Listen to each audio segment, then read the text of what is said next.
Lomkhandlu wesifunda iZululand. Ngithi maZulu undi luyigugu lethu elikhulu. Ukuba khona kwesilo phakathi kwethu esihlezi esihlalweni senkosi uCetshwayo kaMpande kuvusa kithi ukuzethemba ngekusasa eliqhakazile lalesi sizwe osiholayo ngonyama. Sithi khula ngonyama, khula ngunomnyama ube ngangey'ntaba zakho zondi nokhahlamba. Njalo uma silalele umntwana wakwaPhindangene esifundisa ngomlando wamakhosi namaqhawe akwaZulu, kuyasikhanyela ukuthi umntwana wakhethwa ngumlando ukuba abe isibani esikhomba indlela ukuze nezizukulwane ezizayo zibufice busaphila lobu bukhosi. Ngifisa ukucaphuna amazwi omntwana wakwaPhindangene awasho kuyo lenkundla esikuyo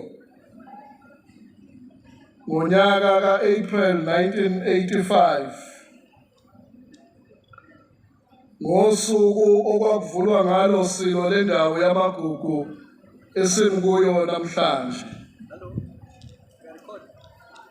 I would like to quote the actual words of Prince Mangosuthu Buthelezi on the occasion of the official opening of the KwaZulu Cultural Museum, where we are standing today.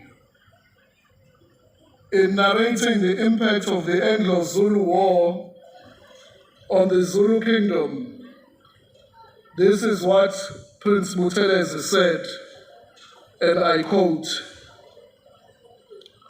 open quotation marks, "This in fact became the final blow to one of the strongest and mightiest sovereign nations in Southern Africa. The Zulu nation has since then been plagued by one split after another and by one internecine strife after another. History has always demanded that we stand together with the people, and at no other time has that demand been made so insistently by history as it now being made. We face immense challenges in South Africa, and we from this part of the world have got our own distinct